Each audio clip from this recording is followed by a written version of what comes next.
post, ma'am. Where you are working, Shilpa? Al Dental College, ma'am. Gulbarga. Gulbarga. Yes. Al-Badr. Yes, ma'am. Next. Ma'am, good evening, ma'am. Ma'am, I'm Dr. Meenakshi, ma'am. Ma'am, you can see me, ma'am? Yes, yes. Yes. Yes. Yes. Ma'am, I'm Dr. Meenakshi from JSS Dental College, ma'am. JSS Dental College. Okay. Mysore. Happy to have you, ma'am. Mysore, ma'am. Yes, ma'am. Ma'am, I'm Sandhya. I'm from Government Dental College, Kottayam, Kerala. Kerala. Ma'am, good evening, ma'am. I'm Lieutenant Colonel Arun, ma'am. I'm affiliated to Army Dental Center, Arandar, New Delhi. I belongs to Bangalore, ma'am. I'm in service since last 22 years. So how you find New Delhi? Now Hot you have and become humid, ma'am. Delhiite. Oh, it's all full of water now, na? Ma'am, specific pockets are there, but most of the Delhis are safe and clean. Traffic are smooth. So are you getting Kejriwal back? So many people are, so many wanted him, ma'am. एक तरफ से ED, some CBI, everyone wants him. I know. Next. Yes, ma'am. Good evening, ma'am. This is Dr. Rohit. I'm Associate Professor in ESI Dental College, Rohini. I can't hear. Madam cannot hear. Hello, ma'am. This is Dr. Rohit. I'm Associate Professor in ESI Dental College, Rohini, New Delhi. Where? Which place? Ma'am, ESI Dental College, Rohini, Delhi, ma'am. Which state? Delhi. Delhi, ma'am. Delhi. ESI Dental College, Delhi. Okay. Next. Next.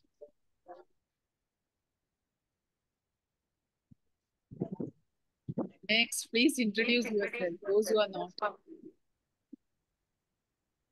Okay. Siddharth and Jyoti. I know. Good evening, madam. Why they are not. Good evening. Good evening, madam. Good evening. I can hear you. Madam, your voice is not audible. My voice? Your voice is very much audible. Very clear to us. Something wrong with your system. Can you just speak? Yeah. We'll hear. Just check at your end. Madam, is it audible now? Yes. It's audible. Hello. You can't hear me? Okay, next. Next. Anand Kumar. Madam. Good evening, madam. Myself, Dr. Anand Patil. I am a professor working in KLE Dental College, Belagavi, madam. Acha. Okay. Yes, Next. I think Jyoti just logged in and went away. So now it's my turn to introduce Dr. Nirmal Rage. Can you all hear me? Can you all hear me? Yes, ma'am. Yes, ma'am. Yes, ma'am. Yeah. Yes, ma'am. We can hear you, ma'am. Yeah, Jyoti's Dr. Nirmal audio Rage and video is not is working. a It's all right. pharmacologist. As long as you hear us. Pharmacologist. She worked as, retired as professor and head of pharmacology department from GS Medical College and KEM Hospital, a very prestigious #1 college in the country. She is a Famer Fellow, both GSMC and Famer Philadelphia. She's an ardent educationist, has been involved with the education for last, I think, 35 years, right from the time, Nima, when we started having that MET classes in it's 93. 93. So it is almost 40 years. 40 years. And now she works in Lucknow in that, what name of the college? Iraz Lucknow Medical Iraz College as an educationist and as a pharmacologist. Yeah. And I'm also in KM, madam. I'm a professor emeritus in the department. Yeah, professor emeritus. Yeah. Yeah. But see, professor emeritus is a job you go once a week, once a month or something. Yeah. But here you are responsible. That's why I said.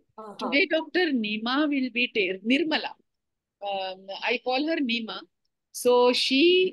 all of them, they can call me Nima, no problem. Yeah. She is going to introduce us to the competency-based curriculum, and that afterwards she will also talk about assessment in competency-based curriculum. We'll give you a small assignment also to prepare a competency statement and what assessment strategy you'll be using. And later, I will also be taking a particular session on competency-based dental education. Today, Dr. Nima will begin and we will put it together. Yeah. So this particular session will be co-conducted by both of us. And pardon me if I couldn't give you examples from the dental education, but you can relate it, and that exactly your assignment will be based on that. So what we are going to learn today will be at the end of this session, you will be able to state the basic elements of curriculum and their relation with each other. I think you have already done curriculum module, isn't it? Yes. Yes. Yes. So this will be easier for you. Then describe the salient features of competency-based dental education. Have you covered the different models in that curriculum model? Different models of curriculum? Yes, ma'am. Yes, ma'am. Yes, ma'am. So you must have covered the competency-based as well, isn't it? No. No. Okay. And narrate principles of assessment in competency-based education. And have you heard of this Miller's pyramid? Then okay. So I will explain you that Miller's pyramid and then its application to select the appropriate assessment method or tool for competencies. And then what are the different assessment tools we use for to assess student who is undergoing this competency-based education. So with this, if you have done this, then what is curriculum? If I ask you, what will be your answer? Miss, I don't want the exact definition, but what you understand by curriculum? It is like a defined syllabus of a course content with a proper outcome. It will have content, it will have outcome. Yes. Learning objectives. It will have objectives, yes. And assessment. And it will have assessment. And one more thing. Feedback, ma'am. Feedback is something which is comes with the assessment. Assessment. Okay. But something else. Measuring with the. That will be by assessment. Yes. Yeah. But when you are talking about the content. Time management, ma'am. Time management. How you are going to deliver that content to the students, no? How you are going to organize it, within how much time, and what will be the resources. And at the end of everything, or simultaneously when that curriculum is getting transacted, evaluation of the curriculum, to find out ultimately whether it is worth it or not worth it.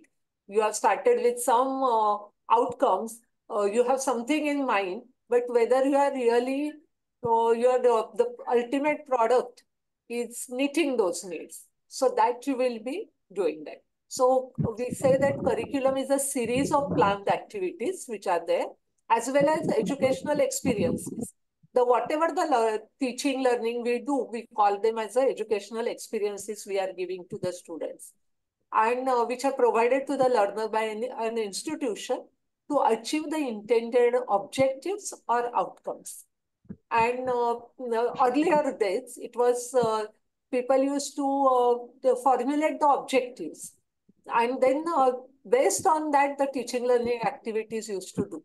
But now we have changed our focus. It is a philosophical change, nothing more than that. That you, rather than, because objectives, that at the end of this session, as I have put these learning objectives before you, that at the end of this session, the participants shall be able to do so and so and so. So like that, for any student, we used to write that objectives for the institution or the department. But all this is that shall be able to. So that may in reality may happen or not. And when the student is going through that entire course, sometimes you can't track down also how much the learning objectives have been achieved, not achieved. So now people are started talking in a other way around. They are started telling that what we want at the end of that particular curriculum. So at the end of that 4.5 year or 5 years, what we want from the student. And the students also know that this, if I achieve these outcomes, then only I will be able to pass or clear the course or get my graduation certificate. So people are putting it as outcomes, which are few in number, and then they track it backwards. And we will see that in today's lecture, how it is done. So these are the 4 basic aspects: goals and objectives, or you can say learning outcomes, course content, what TL methods one will be using, and what will be the organization schedule, and assessment. And throughout, it will be evaluation will be done. And can you see those arrows? They are bidirectional. So can you tell me why they are bidirectional, what they indicate? Based on the assessment outcomes, always you can modify the curriculum based on the feedback. Yeah. So their bidirectional means if you change one, the other is going to change automatically. Means if you are setting your goals and objectives different, then naturally your course content will be different. Naturally, teaching learning method will be different. Naturally, assessment will be different. But tomorrow you want to put in the assessment, say, you must have heard of ASCII, no? That objective structured clinical examination. Have you heard about it, OSCE? Yes, madam. Yes, ma'am. So suppose you want Yes, to ma'am. introduce that OSCE in the assessment. So naturally, your teaching learning method will be different, no, than what you are doing now, because for that OSCE, you may be knowing that you require a checklist. Then the student has to go do the examination in a particular way, and according to the checklist, that one step will be marked. That the student is able to do this step and he couldn't do this step, like that. So you have to teach your student according to OSCE only. No? If you teach them in a conventional way and suddenly in the examination you tell him now we are examining you on OSCE, that is not the correct way. So your teaching learning method will change. Because your teaching learning method will change, the course content, what you are going to ask in OSCE, you will be selecting that course content. So the course content will change. So, or tomorrow, if you want to use, suppose, case-based learning as a teaching learning method. So naturally, those cases, you will be selecting it, you will be planning it, your schedule will change. Your assessment should be also case-based assessment then. So everything changes because one particular aspect changes. Madam, you tell me when you want to come in. Suppose like you may be knowing that even DCI curriculum is on the paper. That means there is a document. All curriculum, they form a document where everything is given along with the resources also. There are books also mentioned in it. The philosophy of the curriculum, why they want to, that there is a preamble. So this is a curriculum in paper, on paper. Then what you transact actually is a curriculum in practice. So what teachers are teaching.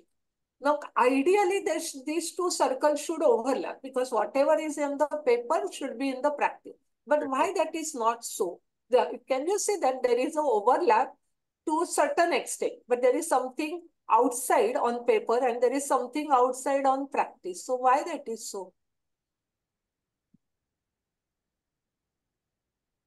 Because, ma'am, not everything can be put it on the paper. Why? Because whatever is on the paper, whatever you are practicing should be on paper. So can you tell me why everything can't be on the paper? Maybe due to lack of training, or sometimes the skill assessment may not be done as per the paper, because on paper it is very difficult to assess. So sometimes that practical lineage is given to the assessor. So feasibility may not be there. May not be there. Sometimes, yeah, Yes. sometimes as a teacher, we take some advantage. We say that, okay, someone may be very enthusiastic and they will say that, okay, we will take the students for a field visit, and I will take them to a rural area and I will show them how the dentists are practicing over there. So that is not mentioned on the paper. That is not there in the document. But we teachers, we do it. Or sometimes we have say that, okay, we will have some exhibition, Rangoli exhibition, but in that Rangoli, they will be related to that dental pathology and dental these things. The student will draw the Rangoli, which is not mentioned on the paper. So what we are practicing may not be on the paper. And everything on the paper, whatever is document, may not be able to so it is difficult because there is a faculty shortage. So we leave it. We say that, okay, we are going to teach only the important thing. Some of the things, let students, if they want to learn on their own, let them learn. The basic core thing, we are going to teach them. So there is an overlap. But do you know that when what is learned by the student, there is also a circle. And can you see here, there is a small part in the center. Can you see my arrow? That is overlap between the three. That whatever on the paper, whatever is on the practice, and whatever is learned. But something the student learns, whatever is taught by the teacher, and sometimes they go to the website and they know that, okay, this thing is there, not covered in my college, so I'm learning. But can you see there is something which is outside these two circles, and that is learned by the student. And Self-directed learning. Self-directed learning. They may be self-learned by the student, or they may learn because their seniors teach them something.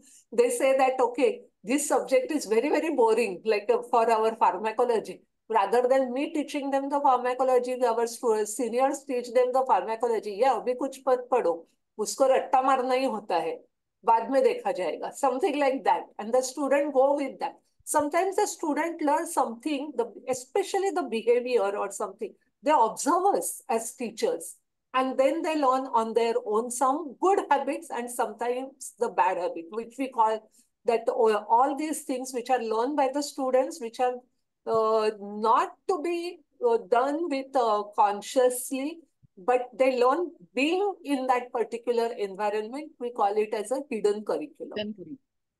Isn't it? Yeah, So Rege, 1 minute, go back to the slide. Yeah. So actually, let us accept that the 2007 Dental Council of India syllabus gives you more in detail so much of topics, but because we don't want to come out of our comfort zone, or culturally the institution and the university have been doing routinely something, we don't go beyond that. Because I think lot of stress has been in the next slides, I will tell you, lot of stress has been paid initially by the 1948 Act and later on also in early 90s and late 90s on the equipments and infrastructure and not on the quality of teaching and quality. Now, probably with the 2022 curriculum, if it is implemented as competency based, then you want what the student will be competent with. Do you understand that there is a lot of things outside, and this is because on paper we leave some topics. In practice also the students also don't want to do, or the students know that this particular thing will not be asked. And the students definitely learn a lot of things from us also, our mannerisms and the way the institution runs, and the seniors that Madam said about hidden curriculum. But overall, I think there is a lot of part in the center, what they learn as directed, and mostly the questions and the assessment is done from it. And that is why the students get away, we also get away. Okay, Ray. Yeah. So there are three things like this. So therefore, the definition of curriculum is modified as a series of planned activities and educational experiences provided to a learner by an institution to achieve intended objectives or outcomes, and the experiences learners encounter when the curriculum is implemented. So this is something which is additional, that what the earlier thing was there, but the experiences learners encounter has come. And that's why it is necessary to take feedback from the learner to know what is going on. Okay. So now I will request Madam to tell this, how the dental curriculum has the evolution occurred. If you refer to these three journals, the British Dental Journal, Journal of Dental Education, and Frontiers in Dental Medicine, you will be able to understand that better. Madam, can you tell them about this Indian? See, actually speaking, 1920 was the first time a dental college was started and the curriculum was made, and it was actually licentiate exam. You're all aware of that, right? R. Ahmad in Calcutta started first, and some sort of everything was under medical council or medical, whatever body they had. It was not a formal medical council, but they had it under that. After that, slowly there were changes. In 1948, the Dentist Act came, wherein they said that just 2 years doing course, you cannot become a licentiate dental surgeon, and you have to do a 4-year course. This was given a time frame. So see how the evolution has come.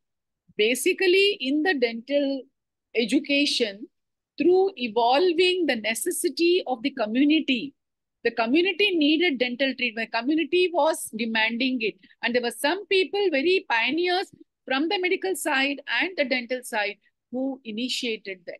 But we stuck on to it for too long time. 1948 Dentist Act, and very antiquated thing. We tried to change in the 90s, but very little. In the 2000s, people were not ready. And you know what the medical people did was, they propagated it in 19 centers across India, south, west, south, north, east, west, and center. Lot of college was identified as centers where the people had to compulsorily go and learn about competency-based dental education. So it was like propagating it at the root level, at the grassroots level. So they now again, if this top-down approach is done by the NDC, then very few people will get trained, because it requires now time. You are learning, new learning curve, coming out to the comfort zone and learning some, not only theory, but practicality is needed. So please see that the 22, when it comes up, we will again meet and we will discuss how it can be like, implemented in your institutions. In the meanwhile, you not only take the shot of this career, what madam has given, but also you now find out the articles on dental education, the evolution, and how in the how much we require really the faculty to come and not grumble regarding dental council and university. We implement it in such a manner, at the end the student will be able to actually do the root canal, make it in such a manner that it is not harmful to the patient. It is done in a proper systematic manner. He is able to make the denture in such a manner patient is able to wear. He knows about occlusion. It's not, at the end he should be competent to do certain practical procedures in the clinic and deliver it to the patient. So that is what is actually education meant for, to use it practically. Okay. Madam, you can go to next slide. Yeah. So there are dental education practices changes in the curriculum followed the medical one. So we will not go through everything, but these are the different models, major curriculum models. Initially, it was apprenticeship-based model. That means people used to go to a well-known dentist and then study with that particular person, follow what the person is doing, and as and when the patient used to come to that particular renowned dentist, then that dentist used to teach the students that whatever is being done. Later on, it became discipline-based, and you know that now in our country, at least, that discipline-based model is being followed. that there are different disciplines are there, like anatomy and physiology. Then for the dental this thing, you are having different different departments are there. So these are discipline based. So all the basic medical sciences in the first 2 years, and the core dental subjects in the next 3 years, next 2 years, and then they are not able to connect with it. That is the problem with discipline based. Yeah, and that's why the organ system based model came, because the student used to feel in that first 2 years what we are doing. We have come here to become a dentist, but we are doing something else only. So then that integration at early stage, getting exposure to the what they are going to clinical things, what they are going to do later on. So that integration is called as the organ system. So different organ, rather than means even if it is a oral health, the different ways in which those blocks have been are made, and then the student get idea in individual block. The student will get an idea about the anatomy, physiology, pathology, and some of the medicine, and then that block can be repeated to go to a higher level after few 1 year time or something like that. So that is an organ system based. Then came a problem based learning model. Means problem based in the sense a small issue is placed before the student, and then the student will work on that. But it requires active learning. The student will a group of students will think about it, and the teacher is a facilitator. So group of students will suppose that one sentence is given. A lady with hemoglobin 7 gram percent has come to the OPD. Now, the student for the first year will start thinking with this one line: what is hemoglobin, how it is made, where in the body it is formed, whatever, whether that 7 gram percent is low or high, what can happen if it is high, but what can happen if it is low, what are the consequences. All these issues are raised by the students. And the job of the teacher or the facilitator is to channelize it, tell them that if they are going haywire, then the student will go, they learn on their own. The facilitator may suggest them some books or something to read, the resource material. They will come back and they will discuss about that. And they will solve that and come to a logical conclusion what is meant, whatever they have learning issues were there, whether they have solved or not. So you can imagine that in case of problem-based learning, it is impossible to cover the entire portion as we are covering in the discipline-based model. But that channelizes the student to think actively, learn actively. The student will come to know the resources, and the student will be able to tackle the cases. And this one-liner in the first year will go on becoming more and more complicated as the student is going ahead. So it will be a larger, more history will be given. Then the students will be out thinking and they will be bringing more issues to it. So all those things comes under the problem-based learning. And then nowadays that Harden came with this outcome-based model first. And now the competency-based model is also approaches mainly the outcome. So people started thinking that let's go with the outcome-based model. Now, why that happened? Because the range of expectation has increased from the future clinicians. Now, this figure which I have taken is actually from the Canadian system. We call it CanMed. And they have said that what is expected from the medical expert. And now you can think that from the dentist point of view, that definitely the person has to be a professional, a competent one.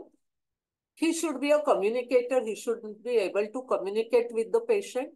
He should be able to collaborate. That everything, the technological advance is so much that alone that person can't do it. And for that, you may require some collaboration to occur. He should manage whatever the resources are there available to that person, especially if he's a teacher in the medical college, whatever the things are there, he should be able to manage the resources. And he should be the health advocate to the public.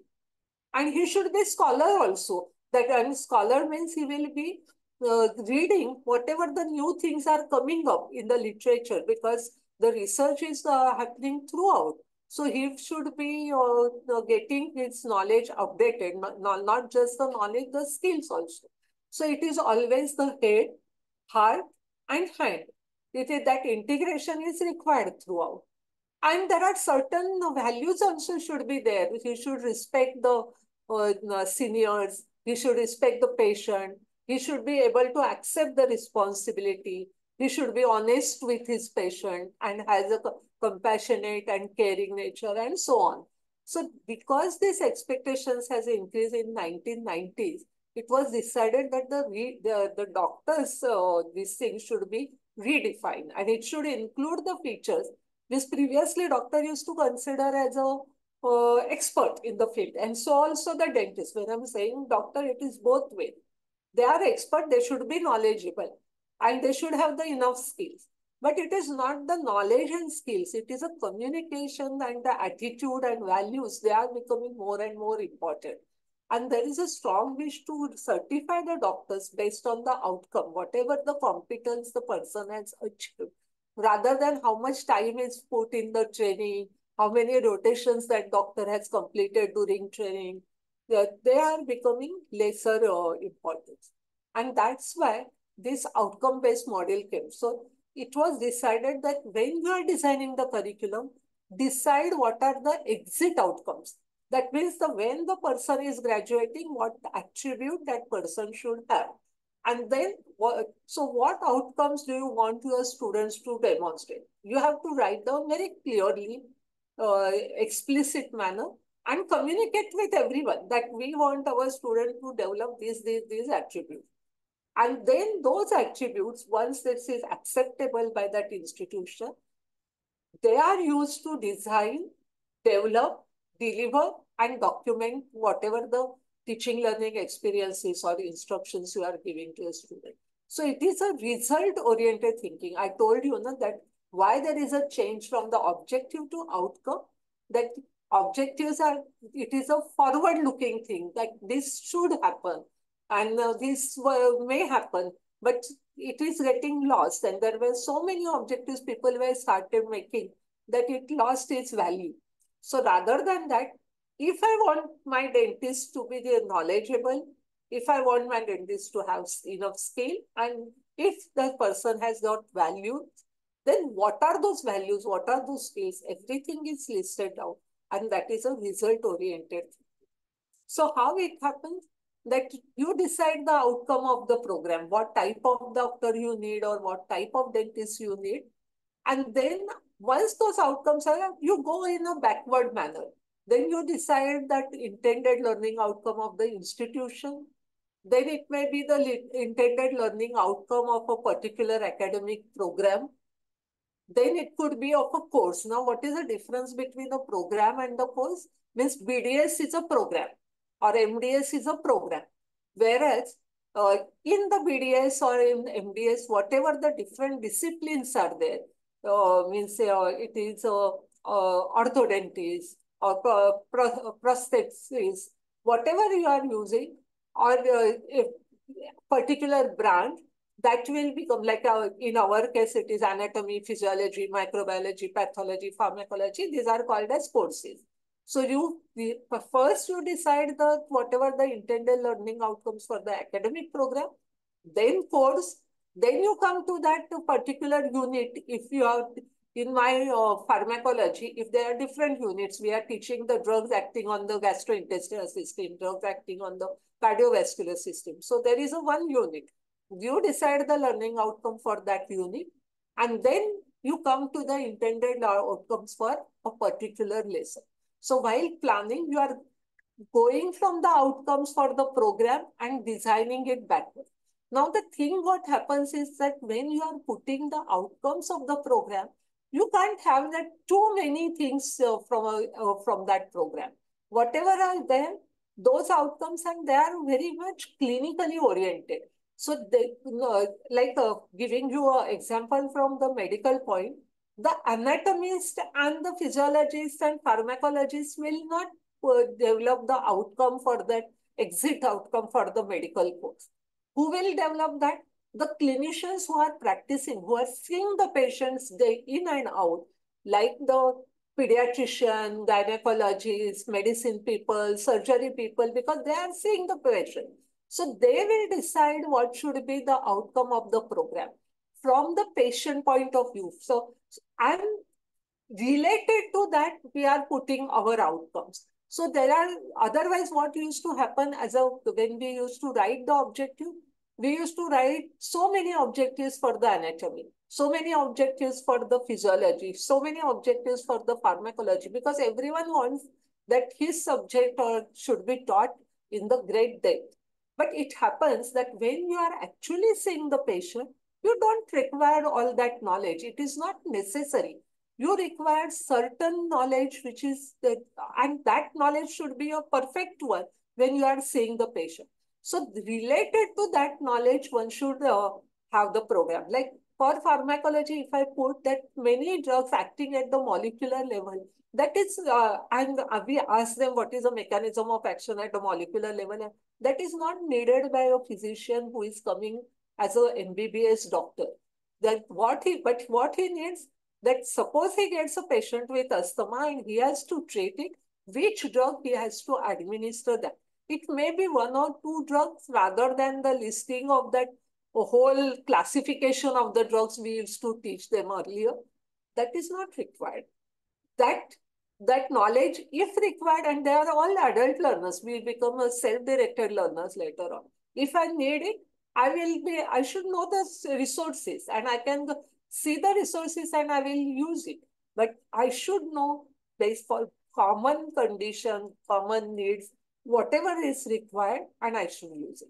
And when you look at the students, when they join the course, though the design is from the backward, the student, we are delivering that curriculum in a forward way. So because we see that the intended learning outcomes of the lesson are achieved, then of the unit, then of the course, then of the program, and then of the institution. So this was the way, way with philosophy behind this outcome based. Now, what happened with this outcome based curriculum? When the educational outcomes have been defined, they will decide what content the student will learn, because throughout, depending on the exit outcome, the rest of the outcomes have been defined. So the content will be lesser and lots of factual matter is actually not needed. So what to learn will be decided by that. How to assess what should be that teaching learning is, how to learn it, methods and strategy, that will be determined by the educational outcome. Because if my educational outcome is skill based, then I should give a lot of practical experiences to the student. And my assessment will be also related to that, because we have seen those arrows are bidirectional. So if my outcomes will determine my content, outcomes will determine the methods and strategy, outcomes will determine the assessment. Not only that, the outcomes will decide what support the students will need. Because if I want to deliver something, if I want them to do, suppose I want them to do the literature search, then, and if they don't know how to do the literature search, I should have a support system to teach them how to do the literature search. It may not be exactly in my curriculum, but I should have some co-curricular program for that. And most important thing is, I can select the students based on my educational outcomes. That could be based on the aptitude test, that could be based on the interviews of the student. Now, all these things, especially the student selection in India, it is not possible because they have to go through this NEET and all those things. So we can't exactly say what attributes we need. But at higher education or foreign countries, that is possible. In some universities, that can be done. And that also determines what is the educational environment. So educational environment is that where all this learning takes place. So it could be your classroom, it could be the wards, it could be the field, it could be the community. So wherever student is learning is the educational environment. It will be the human practices, it could be the resources. So all those things will ultimately driven by the educational outcomes. So why this is a whole thing was changing, because our learning paradigms were changing. Initially, it used to be teacher centered. Now we say that it is a student centric. The learners decide that, or the learners, lot of responsibilities on the learner. Because the curricular reforms earlier, it is just the information. We used to say that, okay, whatever I know, that teacher is the best teacher who transfers his or her knowledge to me. So that is a informative. But slowly it becomes a change occur, that it is a formative. The knowledge can't be transferred. Means even if I tell you all these things, I don't think that you will learn everything because I'm transferring it. You will learn only if you feel it relevant. Then you will read and you will form, you have some prior experiences and you will relate that. Earlier lectures have been done on the curriculum. So you will relate that information and you will form your own knowledge. So that it became formative. And a step ahead is a transformative, that we want them to change because the things are becoming so complicated that the 21st century, the competencies are totally different. They are becoming cognitive, but they are more intrapersonal and interpersonal because our field is getting complicated. Our practice is getting complicated. Maybe because of the technological advances, maybe because of the knowledge is becoming so vast. And there are so many, like we have seen for the COVID, new things are coming up. So naturally, we want them to apply that knowledge, not now. Apply that knowledge may become redundant, but they should work in that situation where nothing was known, as we worked in the COVID. Means that is a good example for us. We learned that time how to tackle the situation. We may not be perfect, but we are preparing for such type of onslaughts now. So that should be transformative. And therefore, the curriculum also changed. Initially, it was discipline-based, integrated, problem-based. Then it became competency-based. And now we see that they have to work in the health system. So what is a need-based curriculum? What is they require? And the ultimate product, our end product, previously we used to say he has to be an expert, that is mainly concentrating on the knowledge and skill. Then we say that it has to be professional. And when we say professional, that competence in the knowledge and skills is required. But then the ethics also comes into it. When we talk about the professionalism, I don't know whether,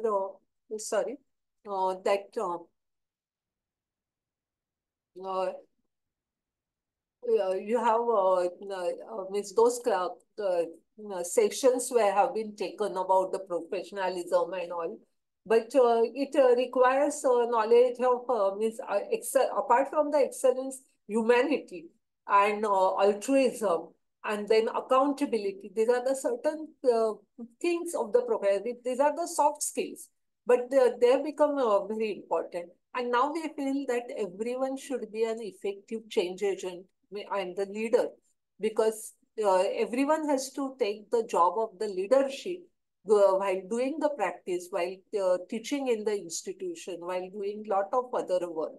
So that is what actually expected from the doctor or a dentist is a competence, that the person should be competent enough.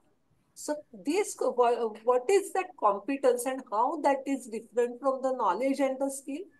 So knowledge and ultimately that competence, when we call it as the person is competent, when we see the performance of the person. So that for that performance, it is not only the knowledge which is important, or it is not only the skill or only attitude. We require all the three domains. We require the knowledge, skill, attitude together to perform. And therefore, when we have a knowledge, we just find out, do you know that? That is a way how we can judge the knowledge.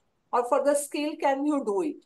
But when you're talking that person is competent, he has to show it, demonstrate it. So whether the person is able to do, and that is how that competency-based curriculum. So that outcome, instead of having a vague something, it came as what is a role to be performed by a dentist? Then for each role, there may be multiple roles will be there, like the professional, scholar, communicator, collaborator, whatever I've shown you earlier. Now, for each role, there are certain tasks the person has to perform. And for those certain tasks, you require that ability to perform those tasks will be the competency.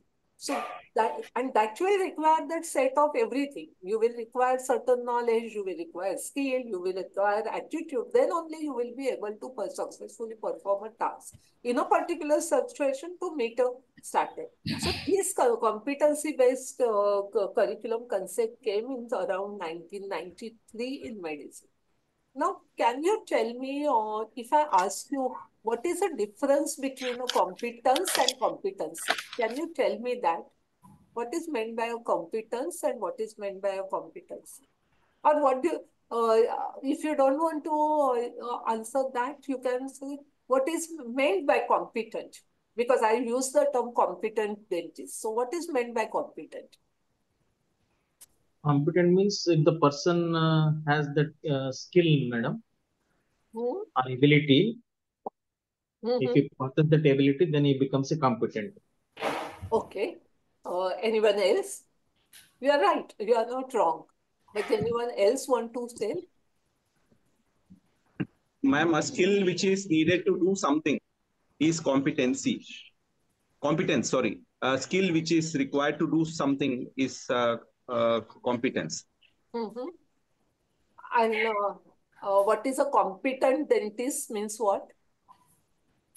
Means I tell you, give me a name of a competent dentist. I know I will ask you why you are calling that dentist as a competent. So why competent? He has got required knowledge and sufficient skill to execute the dental procedure efficiently. Okay. Anyone else wants to add to that?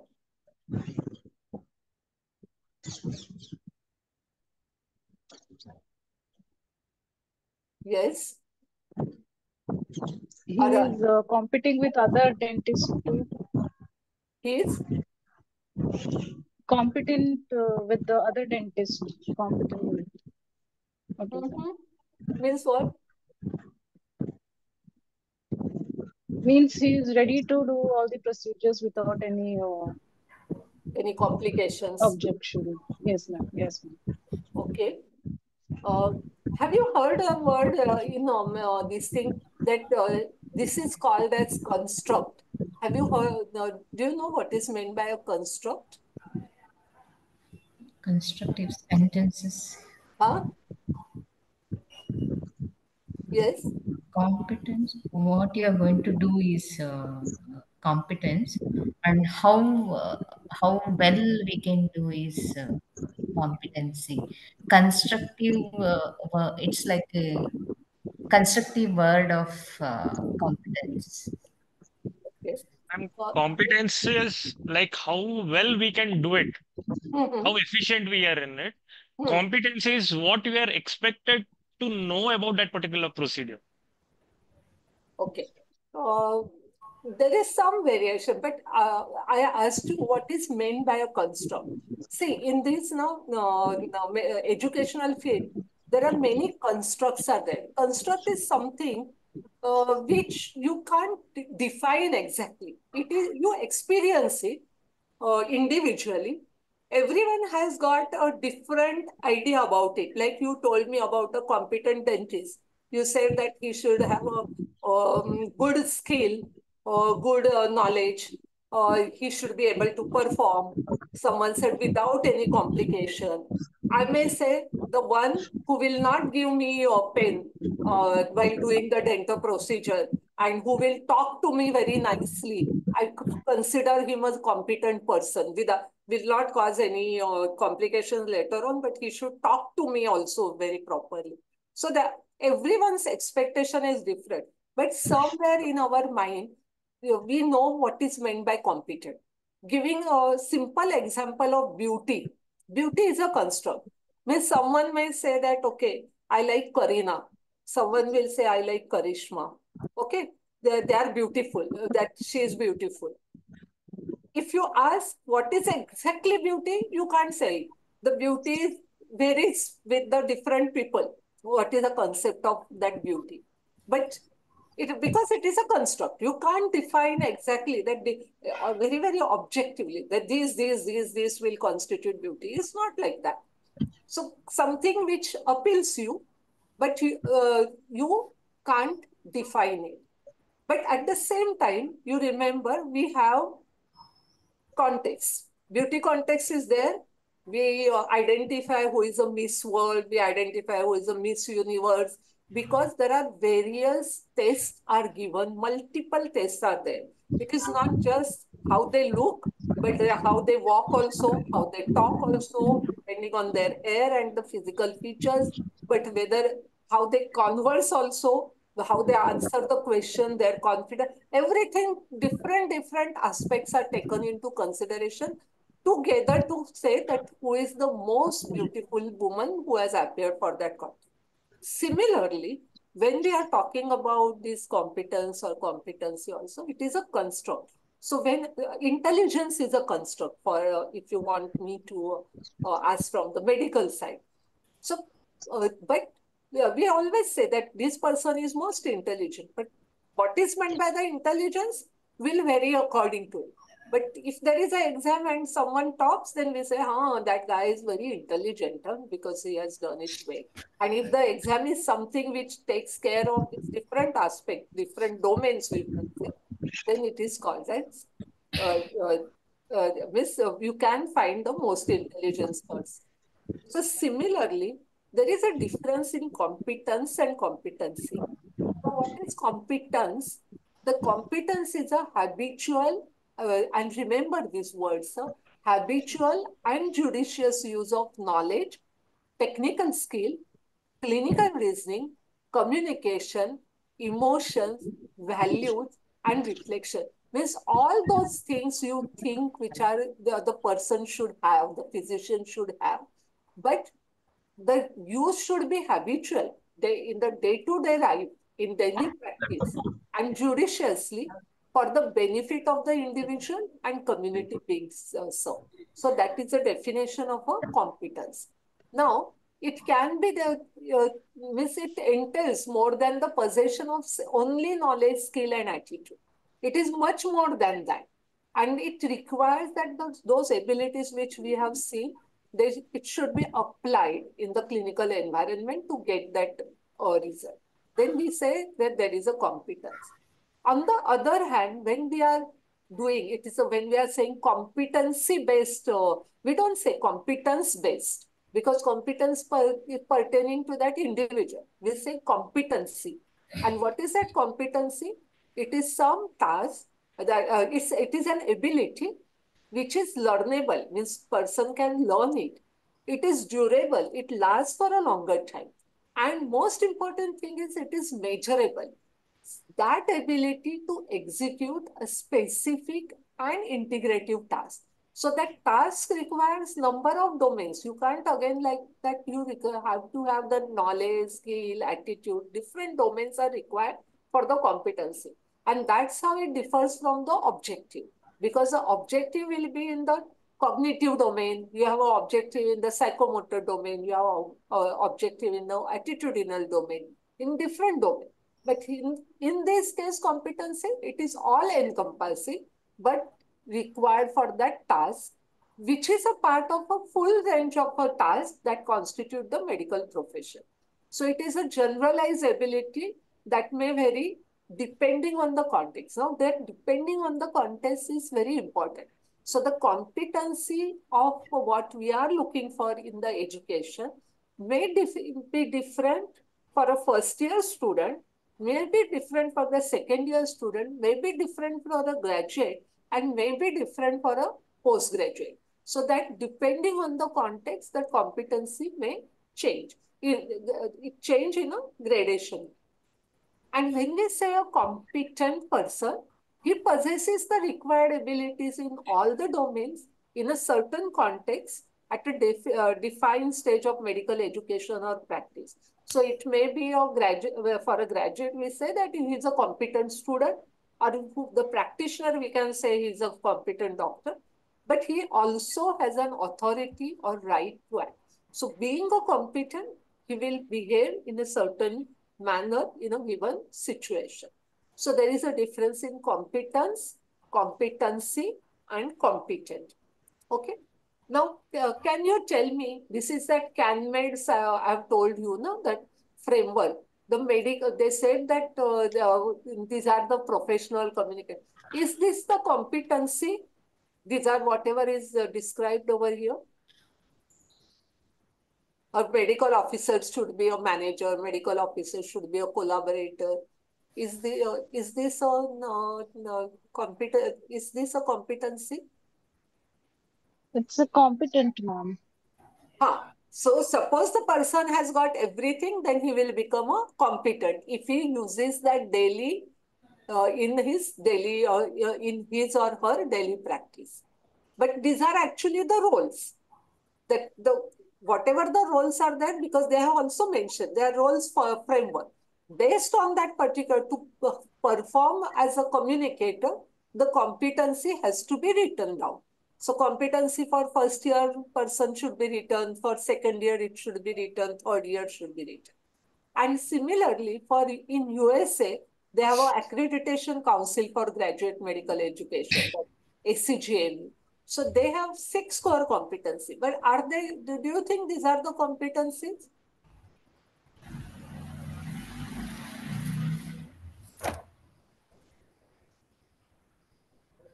It's medical knowledge, patient care, professionalism, interpersonal communication skill, practice-based learning and improvement, system-based practice. Is this are they competencies? Ma'am, certain attitudes are missing here. So additional attitude may be required, but whatever they have given, are they competencies? Yeah, I think. Are they learnable? Are they learnable?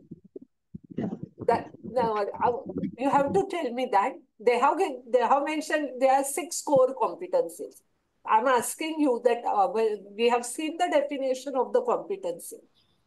So are they competencies? Competencies is the learnable, durable, measurable ability to execute a specific integrative task depending on the context. So do you think these are competencies? Yes. Okay. Yes, ma'am. Actually, these are the domains. They are not competency. The competency they have to define. They have just said that the domain is medical knowledge. Based on that medical knowledge, then they will write down the competency statement for different contexts. Okay. Patient care. But exactly what is there in the patient care, those competency has to be written. So for the first, these are just the roles. And for the second, though they have mentioned 6 core competency, these are the domains of competence. Then based on that domain, they will write down the competency because they want their learner ultimately to achieve competence in these domains to practice as a graduate.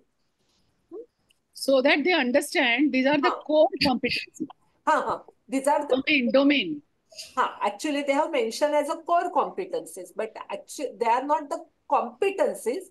They are the domains of competence. Yeah, under that, lot of competencies. A person has to write. So when you are writing the competencies statement, the people write that the person, the graduate should demonstrate knowledge to for dental extraction.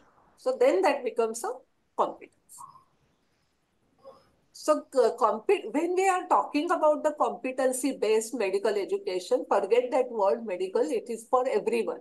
So it is an outcome-based approach. Only the outcome is defined as a competency to design, implement, assess, evaluate medical education using that organizing framework of competency. So the competencies form the framework. Then we have to define again that exactly what the person means the student have to do to achieve those competencies. So all those competencies become the organizing units or the building block what is meant that if they are the competencies related to the ethics, then you have to decide which should be used for the first year, which should be second year, which should be third year, because ultimate competencies have been decided. So that specific competencies you can combine together, and then you can say you achieve that broad area of competence. So if you are thinking about the patient care, then what can come under the patient care? They have competencies and divide them into blocks. So therefore, a competency you may require several sub-competencies. And one who is possessing these competencies is a competent. And application of that competencies in the clinical environment is called as competence. So competence is that ability to apply. And those who are possessing these competencies is considered as a competent. So what we try to do, when the person is graduating, we decide that certain competency that student should achieve. Then we can say that, okay, now the person can be graduated or passed in the exam. So competency-based education is an outcome-based education. I'm repeating again, uses that competency framework to design, deliver, assess, or evaluate the curriculum. And it is an approach actually to prepare physician for practice. And that is why I said that they are developed as an outcome. First, the competencies for the learner, the graduate is defined, and then one goes backward. And that orient the graduate outcome abilities and organize around the competency. Now, from where you will get the competencies? You will now naturally will see what is the need of the society, means what is the need of the patient and the society. So what type of patient we get. So any curriculum development, as we do the need assessment, here also one has to do the need assessment. But what is more important is that it de-emphasizes time-based training. Because see, unless the person achieves that sub-competency or the competency for first year, the person can't go ahead. Or even in that unit, you have got the different units for the first year. So unless someone achieves that competency, the person can't move.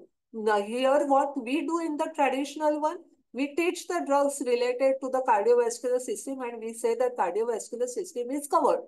We don't see whether the student is able to write the prescription, because ultimately while we are teaching the drugs, they should be able to write the prescription for the patient with some cardiac problems.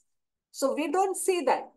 So unless the student is able to do it, the student can't go ahead. And it gives a greater accountability to the student. Student has to achieve that competency. You can't help it. Because once we say that learning can't be transferred, knowledge can't be transferred, the person has to actively learn it. That is the basic theory in the education. So the greater accountability on the student, more flexibility. So suppose someone wants to practice 10 times, you can have to give them like 10 times the person should be able to practice. So that is a flexibility. The student can work according to their own pace. Otherwise we say that this is a class, I'm going to teach, and now this is finished. My 1 hour is over and I've finished with it. But that is not the case. And it is that's why it is learner-centered. The student decide that once they know the competency they are there, it is their decision how to go about it. Many times we use the word competency directed or competency oriented also, because there are sometimes some variations are there. For example, in our medical curriculum, and I'm sure for your dental curriculum also, though if we say it is a competency based, it's not a competency based. It is a competency directed or competency oriented, you can say, because there is no time, means that we still have a time-based training. We say that after 2 years or 1 year, then first year is over, then we will say that he has gone into second MBBS or second BDS, whatever. So that we still follow the time and our summative exams are there. So it is not a time-based one, but ideal competency-based education is always a time-based. And that's how the people manage that. They have those units which are there in which that particular competency have to be achieved. they are framed in a time frame in such a way that usually 80 to 90% student, they can easily achieve those competency during that period. So the main principles are that competency-based education is always contextual. You require the context, whether it is for graduation, post-graduation, first year, whatever. The focus is always on the outcomes which are formulated as specific competencies. There is an independence of the length of time in training. It is not about the training. It is about that what the students know and are able to do that. And that allows the individualized learning because they can go according to their own self pace, and usually it is flexible. You can't just say that they're going to sit in the classroom. They have to learn that, achieve that competency. They may work in the ward for a longer time and they can achieve it. And students are in charge of their education as never before. These are the characteristics or features of and based on this principle, the framework is there.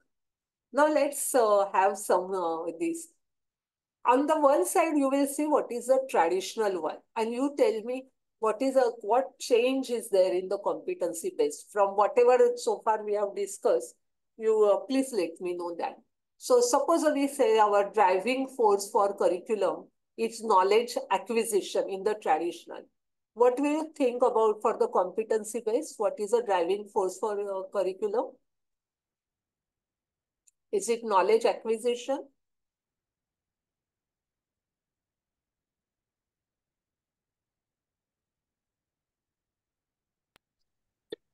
Knowledge application. Knowledge as well as skill. It is a knowledge application, yes. The driving force is knowledge application. Because we are always will see what the person is able to do. Then driving force for process is teacher in case of traditional. What will be in competency based?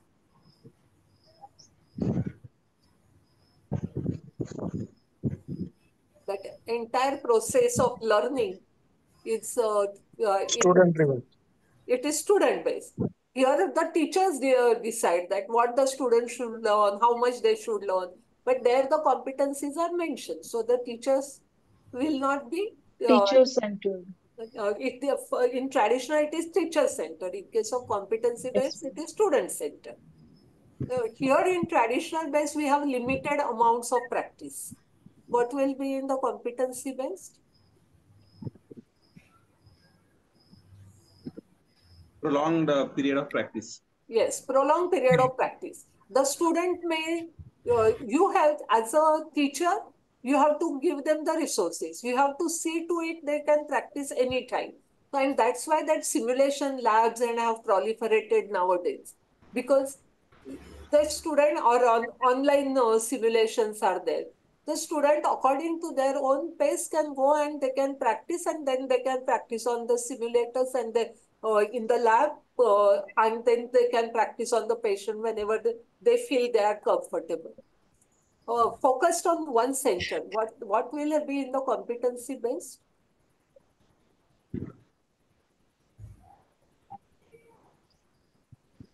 Multi-centric, ma'am. It has to be multi-centric, yes, because you may not have all the facilities. If there are 150 students, how you can train them in that college, and who will stay after 9 to 5 is our job, who will stay later on and allow the student to work. And the student may feel that our resources are not adequate. They want to learn from them. So now that's why that district rotation and all those things have come up in medical these things. So more centers are there. So sometimes they say that you can learn with the private practitioner also if you want, but that competency should be achieved. And the program is usually the teaching program is designed in the traditional class to cover the whole class. What will be there in the competency based? Individual based. Specific group. Specific group, or it is an individual? Individual based, no? That depending on the person, you will see that suit the individual learning style. Difficult to come into practice, and that's why I'm saying the competency based education ours is not totally, but we are making some attempt towards this. Ma'am, I have a question, ma'am. Yes, sure. There's previous, ma'am, that program is designed to suit individual learning style. So how do we design it to understand what kind of Yes. So when you are designing a program, see, you come and you take a lecture. You decide that this should be by lecture, this should be by practical, and that is the lecture practical ward work. Our program is divided or designed only into three because the whole class may get. But you realize that the yes, ma'am. individual learning style are various learning styles they can have. Yes, ma'am. That some students may be having visual as well as auditory.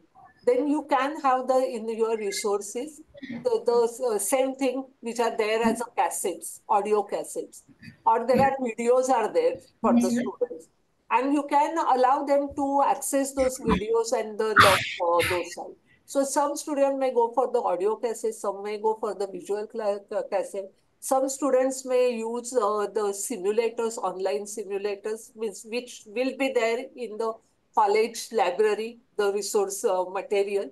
They will use that and they will keep on practicing what they want to do. As a facilitator, I should tell students that, okay, these are the cassettes are available, video cassettes are available, or you can see these videos are at our website. Or I can tell them if they are not there in the college. As a facilitator, I should go online and find out which are the different things because these are the competency for them to achieve competency. I can teach them up to here. I can give them the practical work, but if they want to do later on, what I can do and what are the online programs are there, we can tell them to join those programs as well. So that's how that individual can you may not be able to talk to individual always and ask the learning because for 150 200 students it is impossible, but you keep in mind that they have different learning styles and you can have the resources with you and which you can openly tell them that you can do it. Student will go and select that resource. All of them, they may not like to go online. All of them, they may not like to read the books. So everyone will have a different style and select whatever is learned. What is my job? Whether that competency is achieved or not. That is the job of the facilitator. Okay. Yeah. Then access to the resources, that's the access to the resources were restricted in case of traditional. So here there will be ample access, where access will be more resources, more this thing. And the teachers were considered in the traditional one are considered as academic expert. Now, what you call as teachers in competency-based education? Facilitators. They are facilitators because we keep in mind the accountability lies with the student, and we have to tell them that when Dr. Tejinder had come to Iraz Lucknow University once, and he said he had taken the lectures for us, and he told us very clearly, you on day one you have to tell student that these are the competencies, and you are equally responsible. Otherwise, ये lecture teacher ने लिया ही नहीं, and that this thing was not done, and that's why we don't know that sort of that music we don't want to listen. They are all equally responsible. They know what they have to achieve. They can't say that the teachers were not available only to tell me when I was in difficulty. That is acceptable. Then in the traditional this thing, we are accustomed to controlling what the student class learns, where, in what context. But here it is again individualized. And the timetable is fixed, where we still have the fixed timetable like the traditional one. But ideally here, the timetable has to be flexible so that everyone gets the chance. And the responsibility lies with whom in case of traditional? School and institution. With the universities. And teachers as well. No, we are also responsible. But in case of this one, that it is both, means student as well as teacher. So that this is a main difference. So again, The students stay, in case of traditional, the students stay in the same class given the duration, irrespective of how fast they learn. Miss, that is an advantage. No? We say that what is a benefit for the fast learners or those who are excellent ones? They have to go with the rest of the class. But in case of competency based, they can go to the another this thing and they can finish it fast also if they want. But so then the competency, they learn their own place and they progress to the next level only when they demonstrate their competency. That is a so Ma'am, last two slides, ma'am. Last to last slide, ma'am. This one? Previous one. 1 second. Thank you, ma'am. Yeah, I will just come on that.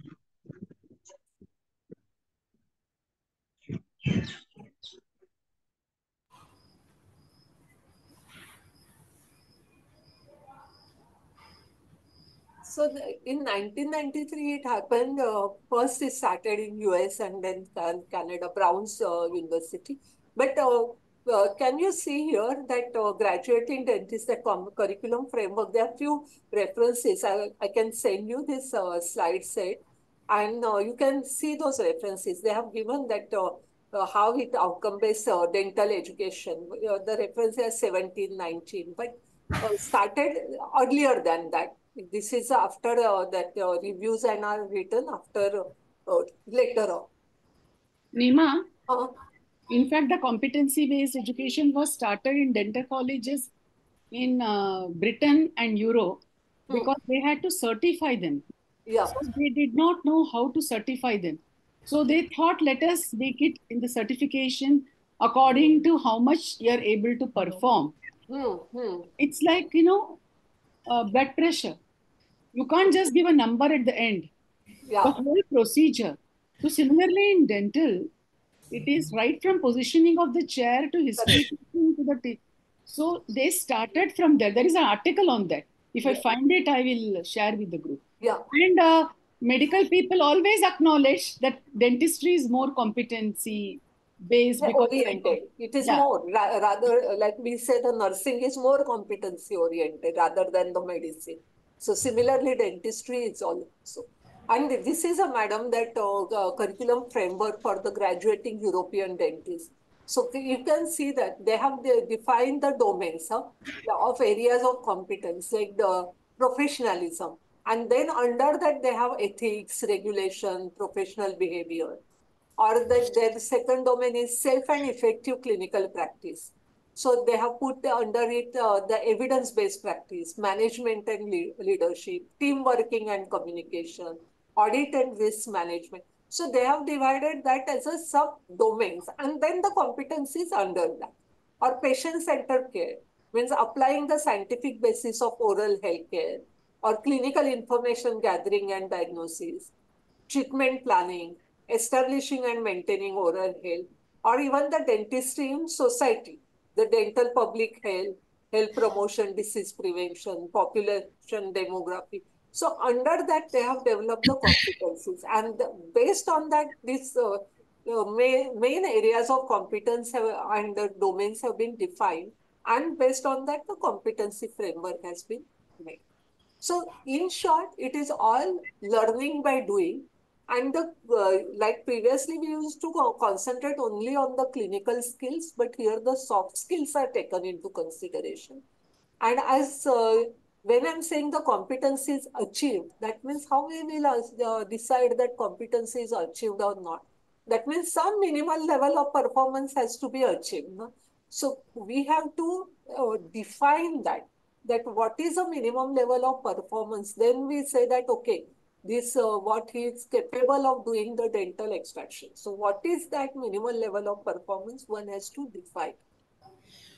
So what ultimately is done, the goal is decided first in competency based, then the exit competencies or outcomes, then phase wise, first phase, second phase, third phase, and then the courses wise, that means the discipline wise. And you can see here from the exit competency, it may not be the related to the phase, but it could be related to the course outcomes also. Yeah, you can take it. But First, these are defined, exit competency, and then the subsequent one. So it is always a top-down approach. And once it comes to course outcomes, if you want, one can define the learning objectives. We say the specific learning objectives for a particular session, or you can call it as a learning outcome also for the individual one. That is defined later on for individual lesson. So if after the practical, after the lecture, whatever is there. But this is how the course is designed. On the other hand, the student progresses in a other way. Student achieves the learning outcomes, then the course outcomes, then the phase outcomes, and then the exit competency, so that the goal is reached. So student progression is on the other way. Now, in case of, I'm just giving you the example. When we formulated our this course, we said that the graduate is called as Indian medical graduate, IMG. And that time the 5 roles were assigned to it. He should be a clinician, leader, communicator, lifelong learner, and professional. And now 2 more roles are added. One is the critical thinker, and the one is the researcher. And role-based competencies have been formed as well as subject-based competencies have been formed, because it was felt that only we go by the role-based competencies, then everyone will be at loss. So they retain the subject-based competencies. So now what the IMG will be doing, that they are learning the competencies related to the anatomy, forensic, medicine, internship, etc. And they are learning the competency. What we are assuming, because still we have not evaluated it completely, we are assuming that while learning this individual, they are also learning slowly the clinician, what competencies are required by the clinician, leader, communicator. Slowly they will get interwoven with each other, and they ultimately we will get the product. But that has to be seen. Yet the evaluation, only the first batch is out now. And there are so many problems with the COVID. So still more years to go. So you have to remember one thing, that whatever the models are there, I've shown you, there is nothing as an ideal or the best model. Means no one model will suit for full program. So that is why you will see that in our medical curriculum, there are integrated lectures are also there. Some universities are also following problem-based. It is a hybrid mode, not totally problem-based, but they feel that active learning and all those things, student discussing the issues there, that is great. So that self-directed learning modules are there, which are like a problem-based learning. The students decide, they bring out the issues and they go ahead. So that is integrated only. So though we say it is a competency-based, it is competency-oriented, and in which there is some part integrated, some part problem-based. So it is what ultimately we have to ask is that time and the context. Means we have to ask that what is the purpose of this particular. So they should be fit for the purpose and the context. Means for the context is again that what is the place and day. If the graduate has to practice or the dentist has to practice in the society, what is needed today and how much a BDS person should do. Means there are knowledge is expanding and there are more and more specialties and super specialty coming. But as a BDS, what is expected and those that will be the purpose, whether the curriculum is getting it or not. And there are problems also. Yeah, means when we looked at our medical curriculum and the competencies which have been developed, give you a simple example. You will agree with me that though in pharmacology we teach them drugs and we tell them to write the prescription, they are not mature enough. They learn medicine when they go into that next phase 3, and third year, fourth year. That time they see more cases. In pharmacology, they are learning pathology simultaneously, microbiology simultaneously. So if the doctor has to prescribe to the patient, and be a surgeon or be a medical person, the prescription till his death, a doctor will be prescribing to the patient. Then that prescription was considered as a very essential skill of an IMG, essential competency for the IMG. But when we looked at the curricula developed by the medical and other branches, or the surgeon and other branches, they have not taken prescription as a competency in that. Means very few places in the medicine, something related to joint and some diseases, they have put it as a competency. Otherwise, writing prescription is not considered as a competency by those where actually it should be. And at pharmacology, people have put it as a very important essential skill and certifiable skill. And I will tell you what is meant by certifiable skill later on. But that is considered as this thing. So there are problems and there are weaknesses that remain in our this thing. We have to keep on writing to the NMC about this. So that is why that evaluation is necessary. The strengths and weaknesses of that curriculum model one has to reflect regularly and inform the governing body. So when we are planning that curriculum, identification of the competency has been done by the regular authorities. Content identification, program organization is done by them. Assessment planning is done. And even the program evaluation has been done by the NMC. But we can do all these things to some extent at our level also. And for that, what is needed is a faculty development.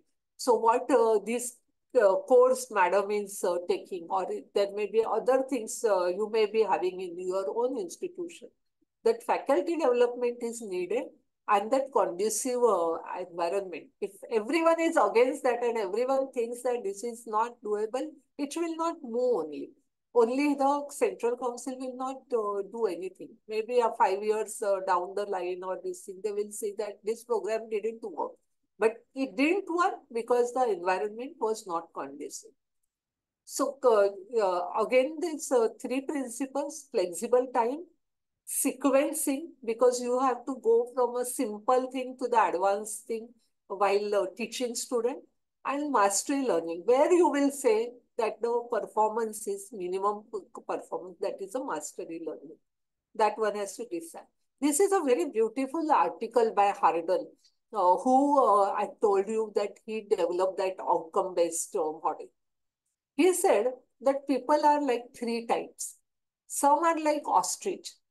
That as you see over here, that ostrich is put its beak into that sand and is not moving. They will not move. Whatever may happen, whatever the curriculum comes, they will not move at all. Some people are like peacock, that sometimes they will show their this what you call it as that feathers, and they will do something, but otherwise they will not do anything. And some are like beaver, which is an animal in South America, and who digs burrows under the water. And that is a very hard job.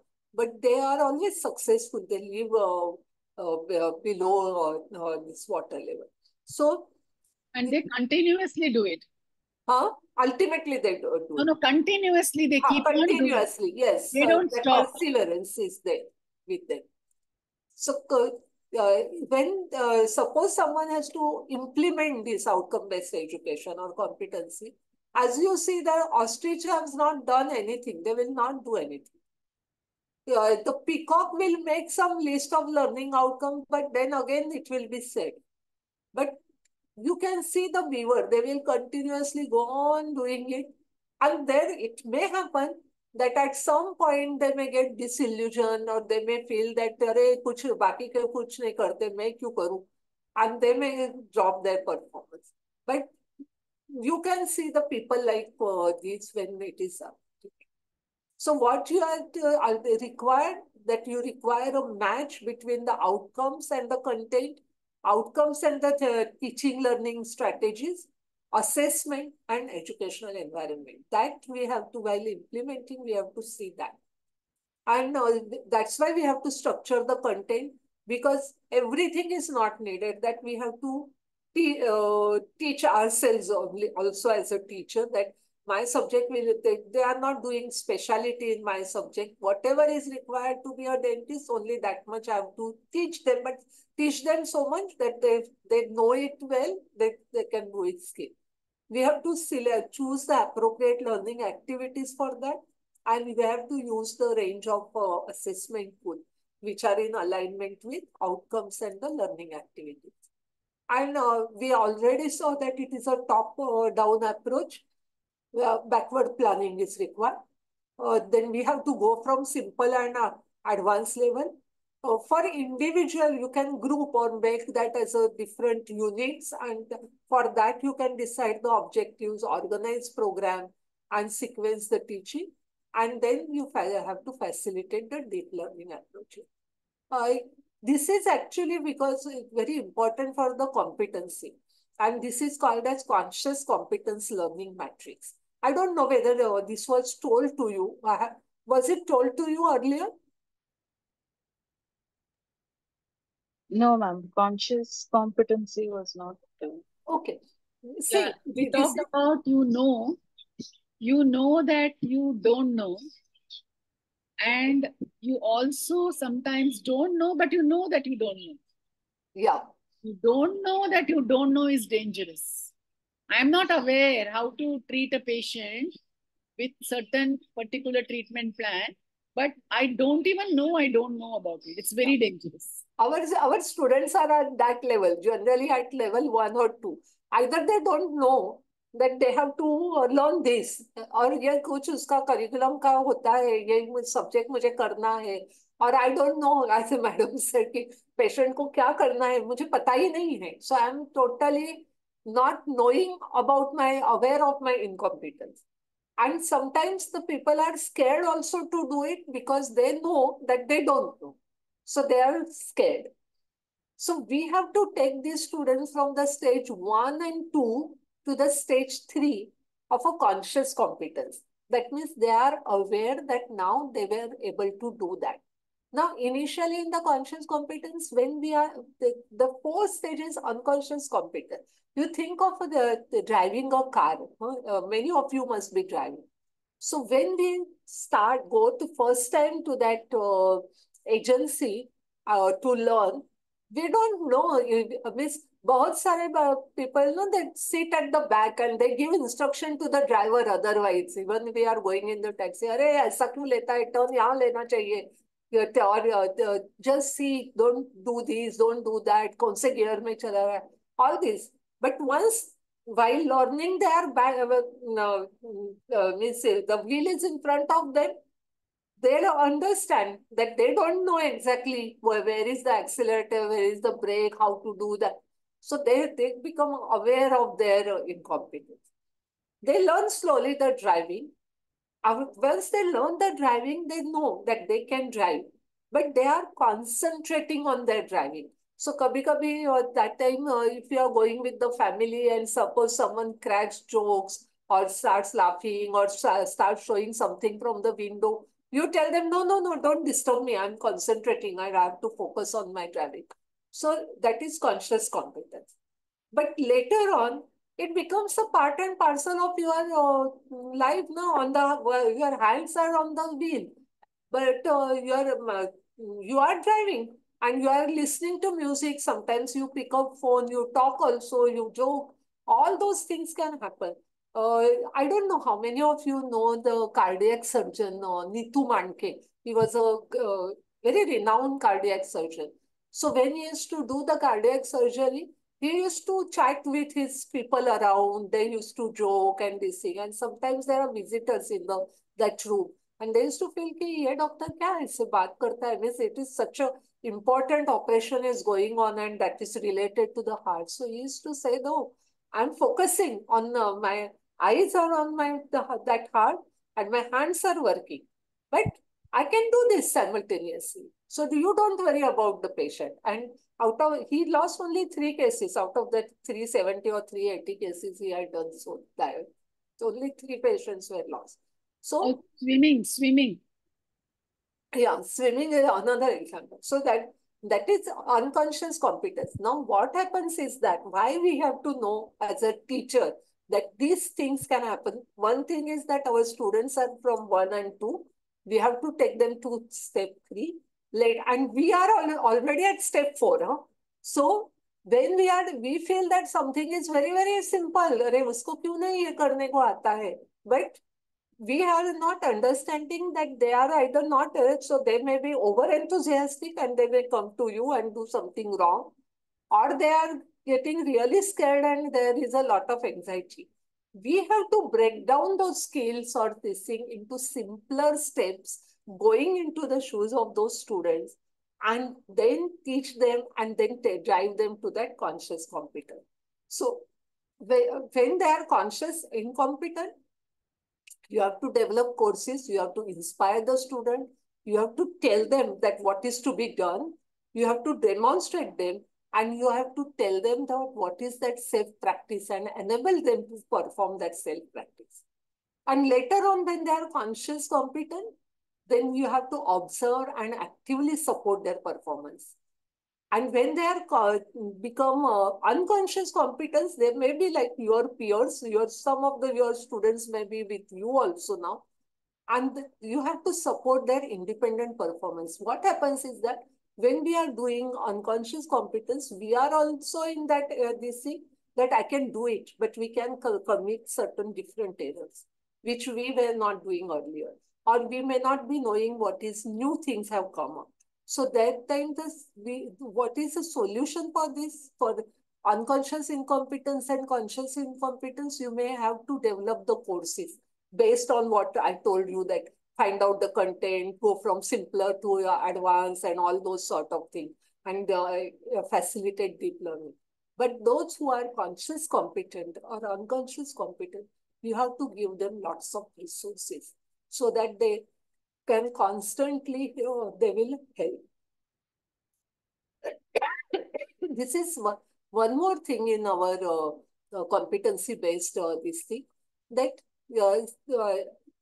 our competencies are developmental. What is meant by developmental? That we can't immediately have one competency and immediately achieve it. We have to break down into sub-competency.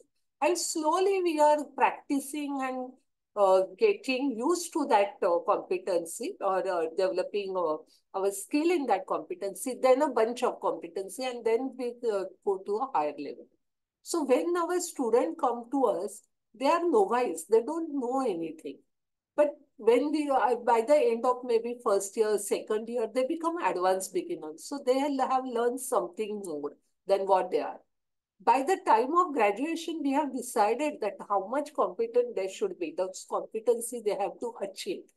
And that time they become competent. They may come for the post-graduation. So that time they are competent, but because at a graduation level, based on the competency you have developed for the graduation, but they are not, they learn those competency which they require to practice as a specialist. So to achieve that proficiency, you have to take them to the higher level. So they become proficient at the time of their post-graduation. And later on, they will be entering into the practice. And when they are slowly, or as the time goes and they go on practicing it, and with their experience, they become ultimately the expert and master, which you all people are. So all these things are, one can decide how much the person has and how much he has achieved and whether he is going. And those things are called as milestones. So many people, especially in the US, they decide what are the milestones. They label it that, okay, this is level 1, level 2, level 3. So from one milestone, student is taken to the higher level. So if a particular competency decided, then they divide it into the steps, what is to be achieved, and those milestones, whether they have been achieved or not. So this model of the thought of that developed competencies are incremental and developmental, So, that has Nima, come from the DEFRUS and DEFRUS. Nima, in dental, I'll give them an example. Give them. First, learn about the materials. That's the milestone the first year. You learn about irreversible hydrocolloid, how these manipulated, what is the setting time and other things and all, where they go wrong. To place the tray, they are taught at the entry of second year, or third year, sorry, third year. But in the meanwhile, there are lots of things which from first year to the final year, they learn incrementally. And that proficiency, what they achieve, say for a complete denture, making in the laboratory only the manipulation of resin, arrangement of teeth, making an impression in the actual patient, all the steps, these are the milestones they slowly achieve as they go ahead. And we expect them to be proficient. When they are interns and they are practicing for a longer time, they can become expert. Till that time, they are competent and somewhere between competent and proficient. So the milestones are such that you have to clearly state what you expect from a first year or a second BDS student. You cannot ask a final BDS student a postgraduate level question and say that he doesn't know. Correct. So going ahead. Now, this maybe this has been told to you, the SPICES model. So these are the what you can see on the left-hand side, the teacher center, information gathering, discipline-based, hospital-based, opportunity. These are the earlier things. But now what people are saying that it has to be student-centered, problem-solving, integrated, community-based. There should be electives, some core and some chance to be given for the student to select. And it has to be systematic. Now, not this opportunistic, because this patient is there, that's why I've shown it to the student. But it has to be planned. What is to be shown in the first year, what is to be second year.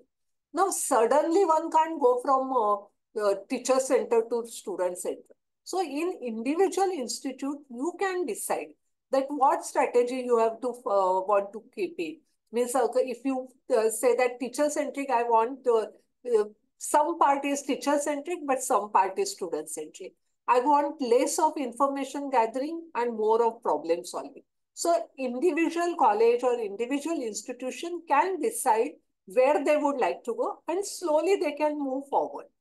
So that is the individual school or the college has to establish that time frame considering where they are. So for that, again, I'm coming back again and again to that.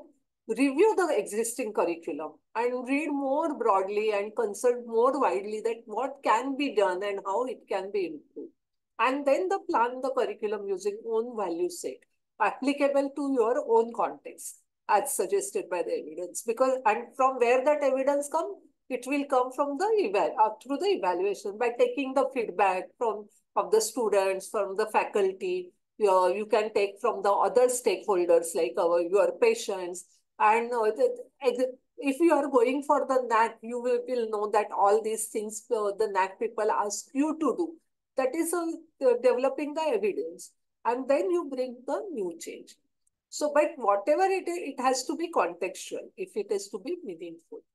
So the same article which I told you, Harden article. So he said when you are going to implement this outcome-based education, then you should have the inventory. And he had given them the score. So score is from 0 to 5.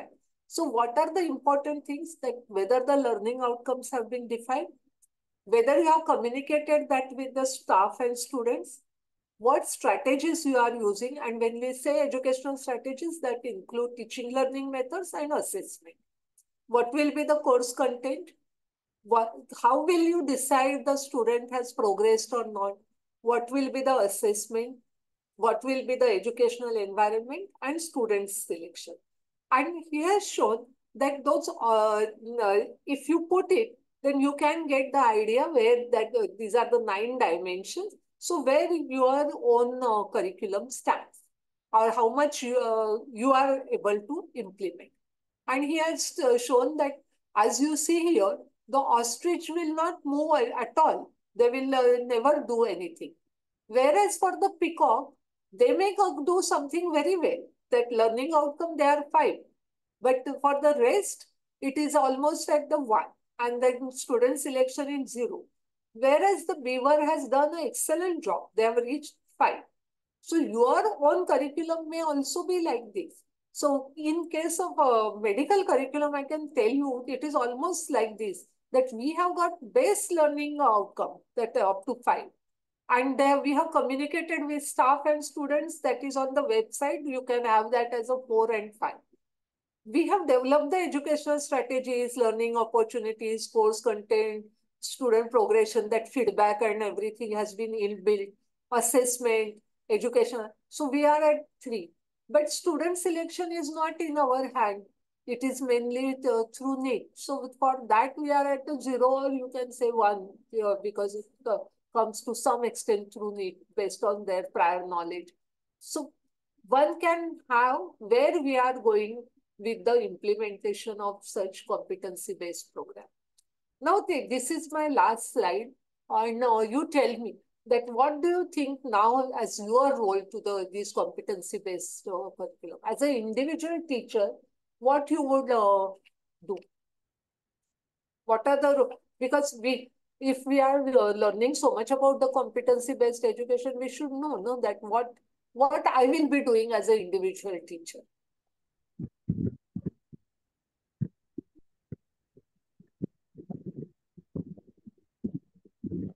Ma'am, I should have all the resource which is okay.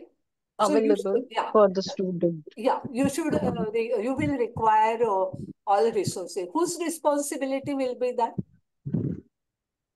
Institution, madam. Yeah, it is an institutional responsibility. Very well. So the role of related to the curriculum of the institution, one role is to get the resources.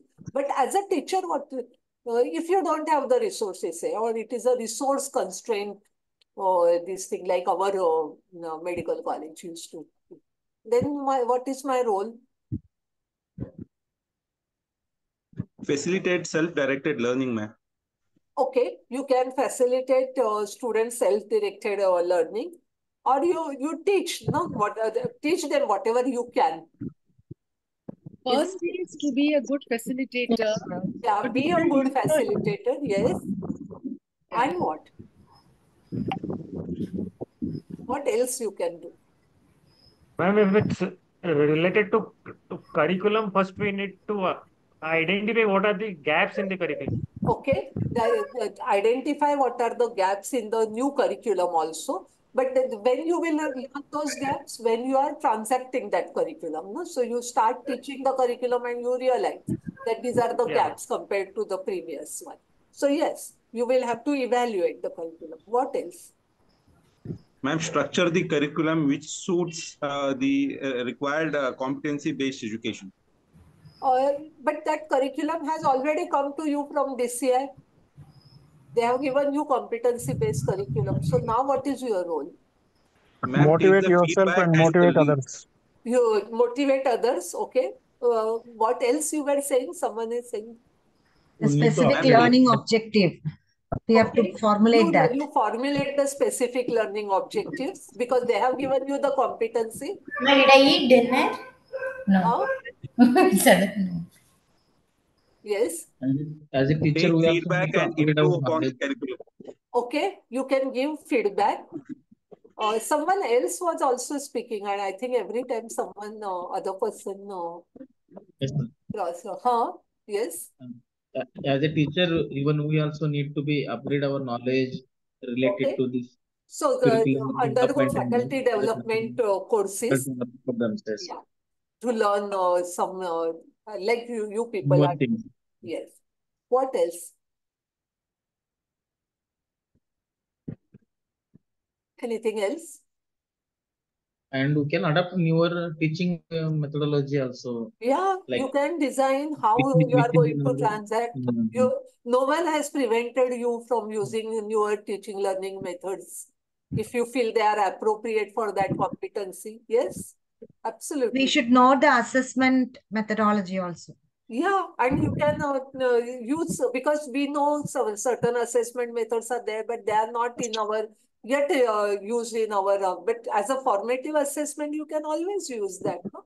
So, as an individual teacher, you have to teach your subject. You have to design their learning experiences. Now I have to, they have to learn the competency. Then what can I give them? So, what resources can I find out something on online which is free, which I can use, and I don't require the resources. I can tell my students, or whether I can monitor the progress of the student and give them the feedback, as you rightly said. Develop some assessment methods, use them and learn that. At least for formative assessment, you can use it. And what as a department you will do? I mean, suppose you are the head of the department, then what as a department should Encourage other faculties. encourage other faculty, find out where the resistance is, why the resistance is. Yeah. Yes, ma'am. And How to organize. conduct it more smoothly. Exactly how to conduct it means organize that timetable, no? See Yes, that ma'am. how it is going ahead. And sometimes, as someone said, no, that gap may be there. So can you design some small educational program for your students, small workshop for 1 day or 2 days? It can be done, no? And as an institution, you have already told me that, no, see, for department, organized timetable to utilize the resources. You may not have everything, but whatever is there, you utilize it optimally. Design programs. An institution, you provide necessary resources. An institution can develop that the faculty development programs and conduct it. And the institution has to do one more important thing is that how the quality monitoring mechanisms, because there has to be, when you are having a new program, we have to ensure, no, that it's quality. So that is that role can play. Yes. Yeah. So this completes actually that competency-based education matter. The next one is assessment. So, madam, I wanted to ask you whether we should have it some other time, or you want me to continue? Hello, Nagda madam. Any questions on this part? Even at individual teacher level, he can play role of like a mentor, mentee. Yeah, very important. Means I've got one slide in that assessment thing, how mentoring is a backbone of this competency-based education. Very, because the students are going by their own individual pace, and then they should know both the things. Means where the corrective action is required, and what are their strengths. We have to reinforce. Na, suppose कोई हमें बताता है कि you are doing this well, then we get that motivation. Okay, I'm on the right track. So that mentor-mentee program is absolutely needed. Nagda madam? Yeah. Yeah.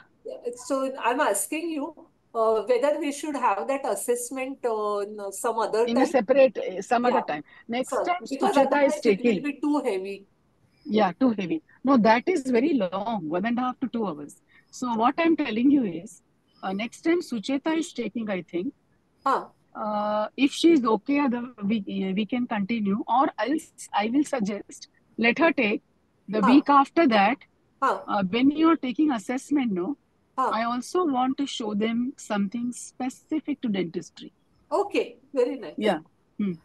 That I have the whole presentation, Yeah. but So I think I'll show them some. Yeah. I will take for lesser time, maybe 1 hour, and then No, you take for your time. I will, because this is one topic which is important. Yeah. That is why. Yeah. And what you will do, no, like miss from you take from your dentistry the competency if there are statements if they are made, and then after that assessment lecture, you decide which assessment method you would like to use. Yeah, okay. But can we give them some assignment regarding making a competency statement and then preparing for the lesson plan. Lesson plan is very important, and the teaching strategies and probable assessment method, what they will think. Because see, if they are thinking of OSCE, as you said, the teaching methodology also need to be tweeted. And if you are thinking that this particular way, cognitive way, I'm going to have didactic lecture, then the question will be LAQ, SAQ. So let them think about it, and so you can just put it. Yeah, I will add you in the group, so you can give them assignment. I will write in the group. Yeah, write an assessment and give them some articles also. Thank you so much. Okay. Bye. Thank you. Bye, everyone. Thank you, everybody. Yeah. Thank you, ma'am. Thank you. Thank you, ma'am. Thank Thank you you. all. Yes. Good night. Good Good night. Good night, ma'am. Good night. Yeah.